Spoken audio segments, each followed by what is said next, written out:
Hello friends, आज हम लोग स्टार्टर रोटर कंडक्टर के ईएमएफ इंड्यूस की बात करेंगे। बट इससे पहले यदि आप मेरे चैनल पर नए हैं तो कृपया मेरे चैनल को लाइक सब्सक्राइब जरूर करें ताकि आप लोग के लिए मैं न्यू वीडियो लेकर रेगुलर आता रहूं। तो चलिए वीडियो को हम लोग स्टार्ट करते हैं। उस स्टार्टर हो या रोटर कंडक्टर हो, उसमें ईएमएफ जो इंड्यूस होता है वो Faraday law of electromagnetic induction के अनुसार होता है। डैट मीन्स फैराडे के दो नियम थे।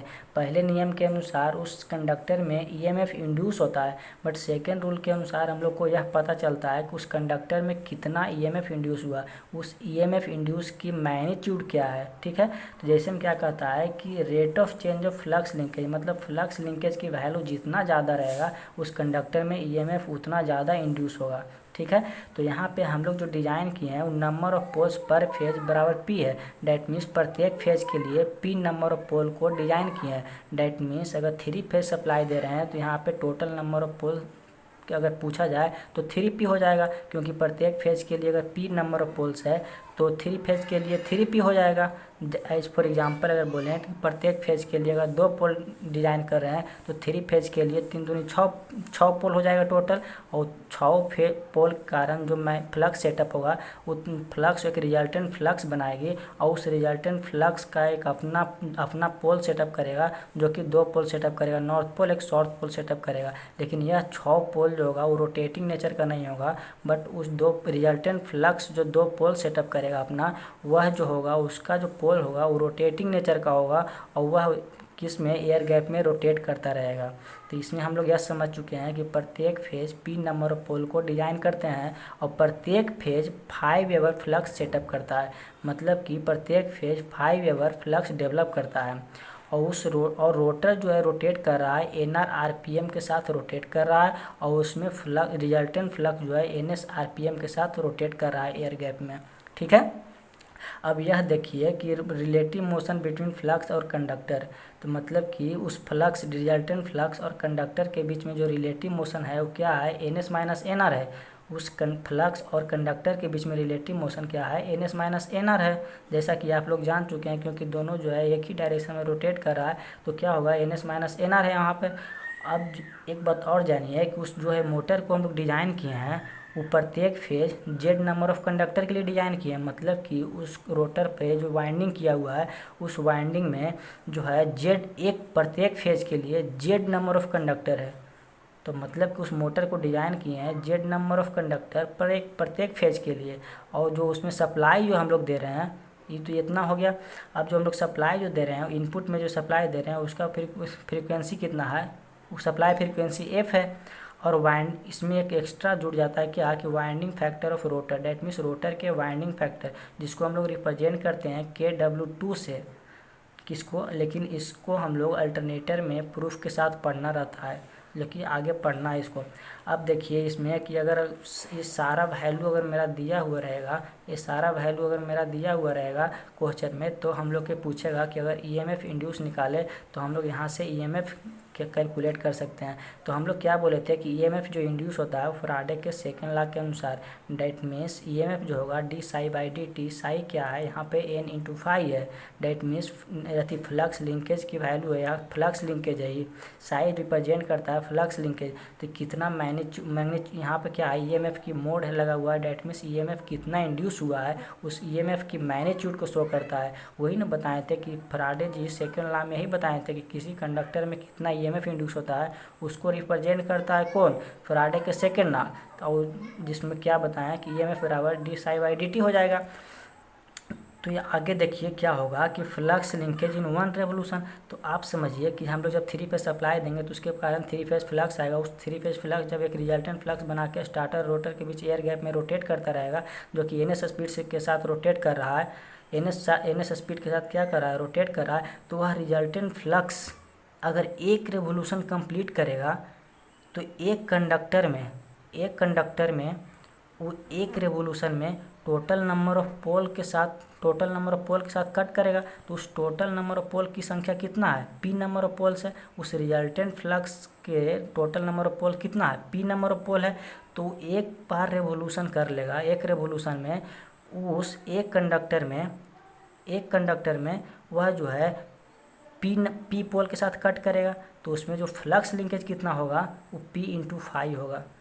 हम क्या बोले हैं कि अगर रिजल्टेंट फ्लक्स एक रेवोल्यूशन कंप्लीट करेगा तो वह P नंबर ऑफ पोल के साथ कट करेगा। तो एक पोल अगर 5 वेबर फ्लक्स सेटअप कर रहा है तो P पोल कितना फ्लक्स लिंकेज करेगा, तो P/5 वेबर फ्लक्स लिंकेज करेगा।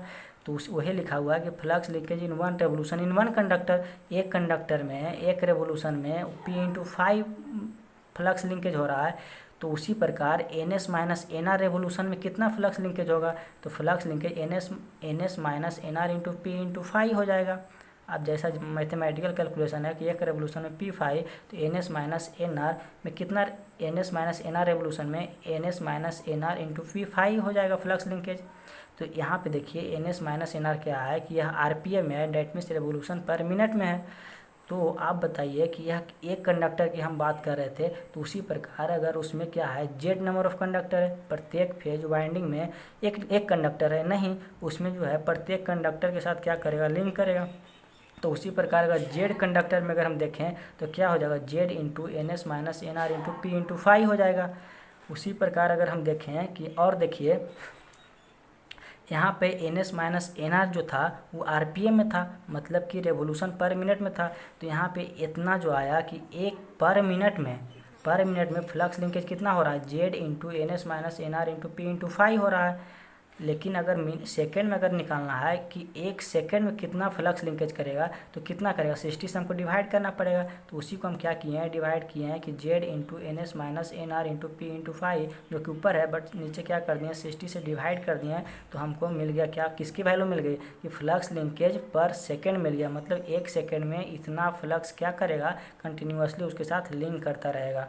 ठीक है, बट आप जैसा कि जानते हैं उसमें जो है एक नंबर ऑफ कंडक्टर तो है ही है, साथ ही साथ आप जानते हैं कि उसमें नंबर ऑफ टर्न्स भी किया हुआ रहता है, और एक टर्न्स में 2 कंडक्टर होते हैं, तो इसीलिए Z कंडक्टर में 2 टर्न्स हो जाएगा, Z कंडक्टर में कितना हो जाएगा, 2 टर्न्स हो जाएगा। तो फ्लक्स लिंकेज पर सेकेंड क्या शो करता है, Sai, that means flux linkage. तो फ्लक्स लिंकेज पर सेकेंड कितना हो जाएगा, 2T into NS minus NR into P/5/60। यहाँ पे क्या किए हैं, Z बराबर सिंपली 2T पुट किए हैं, और यहाँ मैथमेटिकल कैलकुलेशन कुछ किए हैं। देखिए कि यहाँ पे 2 से मल्टीप्लाई किए हैं, 2 से डिवाइड किए हैं। ऐसा इसीलिए किए हैं क्योंकि हम लोग को 60 इंटू 2 करेंगे तो 120 मिल जाएगा, और यहाँ पे 2 से इसमें मल्टीप्लाई कर देंगे तो 2 दूनी 4T NS minus NR P5 into 120 हो जाएगा, जो कि देखिए आप लोग को बताता है। देखिए यहाँ पे क्या है कि 4T NS minus NR P5/120 है, इसको हो गया वही फ्लक्स लिंकेज पर सेकेंड। लेकिन इसको हम लोग क्या किए, आगे हम लोग एक्सपेंड किए हैं तो क्या हो जाएगा, इसको देखिए 4T और 4T/120 को क्या कर दिए हैं, एक साथ लिख दिए हैं।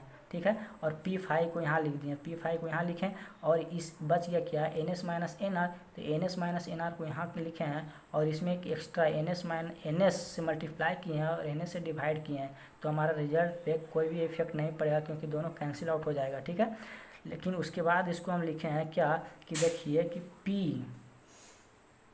और NS इसको हम लोग एक साथ लिखे हैं, और बाई 120, तो PNS और बाई 120 को क्या कर दिए हैं, एक साथ लिखे हैं। और 4T को हम लोग क्या, 4T इंटू 5 को क्या किए हैं, यहाँ लिखे हैं।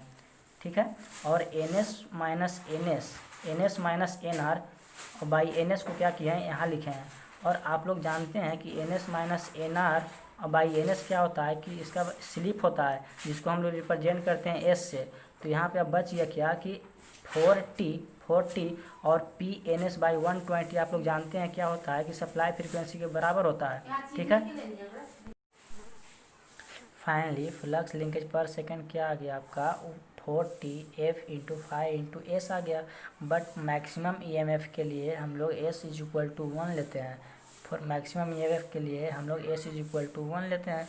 तो इसीलिए EMF एवरेज पर फेज क्या आ जाएगा आपका, 45 इंटू F, क्योंकि S बराबर तो यहाँ 1 ले लिए हैं। ठीक है, यह जो आपका इक्वेशन आया EMF पर फेज, यह सभी मशीन के लिए वैल्यूएबल है। सो आप लोग कहीं पे भी इसका यूज कर सकते हैं। यहाँ पे T क्या है, नंबर ऑफ टर्न्स है, F क्या है, सप्लाई फ्रीक्वेंसी है। लेकिन यहाँ पे आपका जो है एक वाइंडिंग फैक्टर की बात किए थे, जिसको हम लोग रिप्रेजेंट करते हैं KW2 से। और KW2 बराबर क्या होता है, KP इंटू KD होता है। KP बराबर क्या होता है, पिच फैक्टर, और KD बराबर होता है डिस्ट्रीब्यूशन फैक्टर होता है। लेकिन आप लोग को केवल यहाँ पे नाम जानना है, बट आगे हम लोग को डिटेल में पढ़ना है पिच फैक्टर और डिस्ट्रीब्यूशन फैक्टर। लेकिन आप लोग को यहाँ पे केवल नाम जानना था। बट यहाँ पे क्या वाइंडिंग फैक्टर को समझाने के लिए क्या समझाते हैं, सिंपली आप लोग यह समझिए कि जो हम लोग रोटर पे जो वाइंडिंग करते हैं वो डिस्ट्रीब्यूटेड वाइंडिंग होता है, और डिस्ट्रीब्यूटेड वाइंडिंग होता है। सो प्रत्येक नंबर ऑफ टर्न्स में इक्वल जो है ईएमएफ सेटअप नहीं होता है। लेकिन ट्रांसफार्मर की अगर बात करें तो वहाँ पे एक नंबर ऑफ टर्न्स होता था, बट प्रत्येक टर्न्स में वहाँ पे ईएमएफ जो है इक्वल इंड्यूस होता था।